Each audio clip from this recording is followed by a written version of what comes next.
Sairam students, welcome back.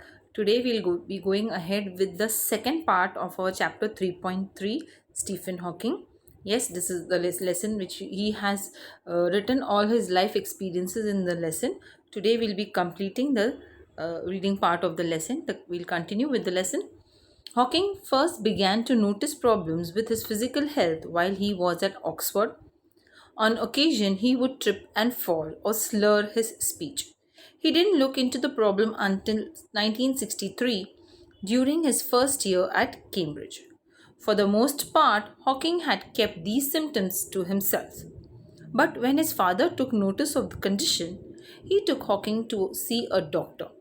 For the next 2 weeks, the 21-year-old college student made his home at a medical clinic, where he underwent a series of tests.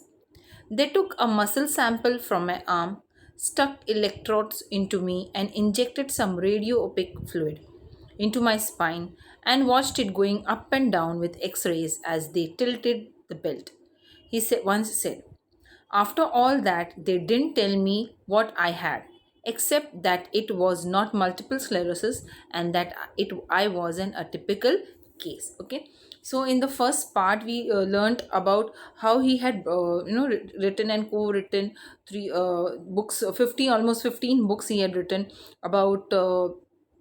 The Big Bang Theory, and also about what he felt as to when people believed that God had created the universe, but he was defying it that it was not God. Okay, and then it is this lesson is telling us about the difficulties about his physical inability to do things. Okay, now Hawking first noticed his physical health, the problems in physical health, when he was at the Oxford University. And on occasion, certain times, there was times where he would trip and fall, and his speech was also slurred. It was unclear. Yes, could not be no, this whatever he was speaking was not clear.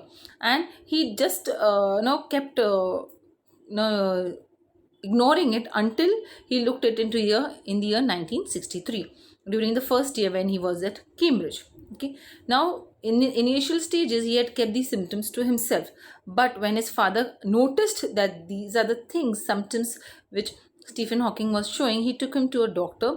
And after taking him to doctor, for the next 2 weeks, the 21-year college student, okay, that he was only 21 years old at that time, his home was at a medical clinic where he went a series of tests. A lot of tests were done, and while these things, he's telling that muscle sample from his arm was taken, electrodes were stuck to electrode to him, injected some radio opaque fluid into his spine, and they were observing him. X-rays were taken, and the doctors telling that it is not multiple sclerosis, but it was an atypical case. It was an unusual case. Okay, what do you mean by atypical? It is an unusual case. And multiple sclerosis means it is the hardening of the tissues. Yes, abnormal hardening of the tissues is called as multiple sclerosis. Let's go ahead. Eventually, however, doctors did diagnose Hawking with the early stages of ALS.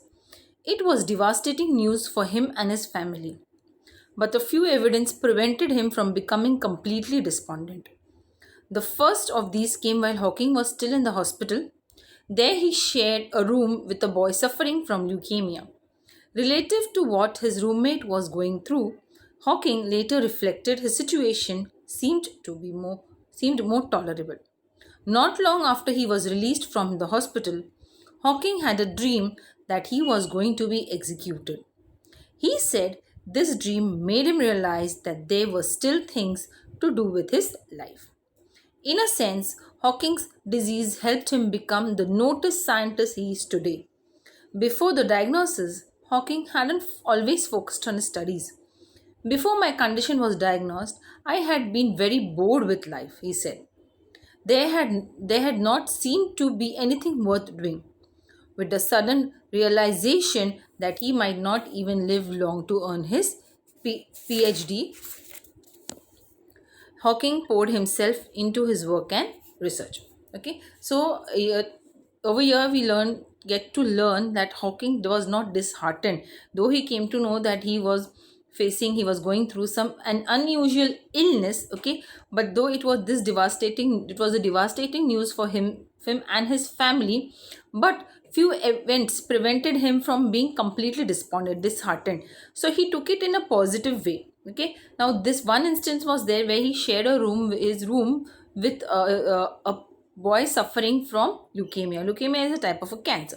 Okay, so relative to what his roommate was going through, Hawking considered his condition more tolerable. Okay, and from that he uh, he had an optimistic views that he had lot of things to be done in his life. Whatever life he has, he had a lot of things to do. So with keeping this in mind, he and this disease which he had got, it helped him to be a noticed scientist what he is today. Okay, with the name and fame he had earned. Because before this diagnosis, he was bored, he did not focus on his studies. Okay, so he felt there's nothing to be doing, anything to be worth doing. But when this sudden realization, when he realized that he would not live long to earn his PhD, Hawking poured himself into his work and research. When he came to know that he was not going to live long till he gets his PhD, he dedicated himself into his work and research. As physical control over his body diminished, he would be forced to use a wheelchair by 1969. The effects of his disease started to slow down. Over time, however, Hawking's ever expanding career was accompanied by an ever worsening physical state. By the mid 1970s, the Hawking family had taken in one of Hawking's graduate students to help manage his care and work. He could still feed himself and get out of bed, but virtually everything else required assistance. In addition, his speech had become increasingly slurred, so that only those who knew him well could understand him. In 1985, he lost his voice for good following a tracheotomy. The resulting situation required 24-hour nursing care for the acclaimed physicist. Okay. So later on, after 1969, his physical body control over his body diminished. Okay, and he was forced to use a wheelchair. And over a time, however, his career was expanding, his physical state was even worsening. So in by the mid 70s, his family had taken his one of his friend to manage his care and work. He could still feed himself and get out of bed, but virtually almost everything else required assistance because he did not have any physical control over his body. In addition to that, his speech was also slurred. Only those who were close to him could understand what he is trying to say. Then in the year 1985, his voice was lost for good following a tracheotomy. Tracheotomy is an incision in the windpipe made to relieve an obstruction to breathing. Okay, so there was a breathing problem, so a windpipe was insist was in an incision was there, and to relieve the obstruction. So the resulting situation required 24-hour nursing care for the acclaimed physicist. So means he 24-hour he needs somebody to take care of him. So that was a physical condition, physical disability which Stephen Hawking was facing. It also put in peril Hawking's ability to do his work. The predicament caught the attention of a California computer programmer who had developed a speaking program that could be directed by head or eye movement. The invention allowed Hawking to select words on a computer screen that were then passed through a speech synthesizer. At the same time of its introduction, Hawking who still had use of his fingers, selected his words with a handheld clicker. Today, with virtually all control of his body gone, Hawking directs the program through a cheek muscle attached to a sensor.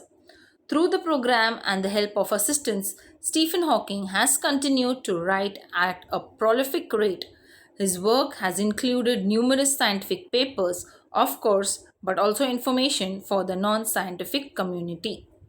Okay, so this deteriorating physical condition of Stephen Hawking had put in peril Hawking's ability, means in immediate danger, his ability to perform his work. So this unusual or difficult situation through which he was going on through caught the attention of a Californian computer programmer who helped develop speaking program that could be directed by hand or eye movement. Okay, so sensors, were used for people who could not speak through, which could be directed by head or eye movement. So this invention allowed Hawking to select words on a computer screen, and that were passed through a speech synthesizer. What is a speech synthesizer means? It is used when you want to speak something, so sensors are fitted to it, and through that you can speak, pass on your message. At the time of its introduction also, Hawking could use his fingers to select words with hand clicker, but today, later on, when he lost total control all over his body, Hawking directs the program through a cheek muscle attached to the sensor. So it is where towards his cheek a sensors attached through which he can pass on his whatever he wants to say. So through the program and the help of assistants, Stephen Hawking has continued to write at a prolific rate, means at a bigger rate, in a large amount. His work has included, so whatever is written has included scientific papers, of course, but also information for the non-scientific community. Hawking's health, of course, remains a constant concern, a worry that was heightened in 2009 when he failed to appear at a conference in Arizona because of chest infection. In April, Hawking, who had already announced he was retiring after 30 years for the post of Lucasian Professor of Mathematics at Cambridge, was rushed to the hospital for being what university officials described as gravely ill. It was later announced that he was expected to make a full recovery. So, Hawking's health was quite, people had to take in consideration to take care of him. It remains a constant concern. And this was heightened in 2009 when he was supposed to attend a conference in Arizona, but due to ill health, that is chest infection, he failed to appear over there. And then in April, Hawking, that same year 2009, Hawking, who had already announced that he was retiring after his 30 years from the post of Lucasian Professor of Mathematics at Cambridge, he was rushed to the hospital for being what university officials described as gravely ill, means he was very, very ill. It was later announced that he was expected to make a full recovery. There were also speculations that how he could come out of this illness and make a full recovery, but he breathed his last on 14th March in the year 2018. So they in 2018 was the end of the story for Stephen Hawking, where through his lifespan at an early age of 21, where he showed symptoms of this his illness, physical disability. In spite of that, he was not disheartened. He did not take it in the negative sense. He used his disability to work hard, to pour himself, dedicate himself for his work and his research, and help the scientific world as well as the non-scientific community through his papers as well. So this is a lesson which tries to inspire, influence us not to be disheartened. Yes, having a physical disability is uh, is bad, of course, but then you should not take it in you should not be pessimistic about it. You should have an optimistic view about it and take it in a positive way and try to shine better. That is what Stephen Hawking tried to do, and made his life, whatever life he had with him, worthwhile for himself and for the scientific field also at large. Yes, children. So this is the story about Stephen Hawking, which we have done in this lesson 3.3. There's a homework for you, children. Observe the timeline and search the occurrences according to it. Prepare a chart. Okay, so you have to write what happened in January 8, 1942. That's the timeline. Okay, then again 1969 was the year when he was forced to use the wheelchair. What happened in 1970? What happened in 1988? And then from the year 2001, 2005, 2009, 2010, 2014, you have to find out what were the occurrences that had taken place. Then make the list of books written by Stephen Hawking. It's given there in the lesson itself. Okay, and what is in it, what are the topics covered in that book and his contribution to the world. You can make a list of Hawking's physical inabilities after 1940. 63. So these three questions you have to do it, note it, write it down in your notebook. Yes, it's very important for you to solve these children. Okay, I hope you will do this homework, and you also hope that you have understood the lesson. The next part will be solving the activities which are there after the lesson. So till then, stay safe. Sai Ram children, have a good day.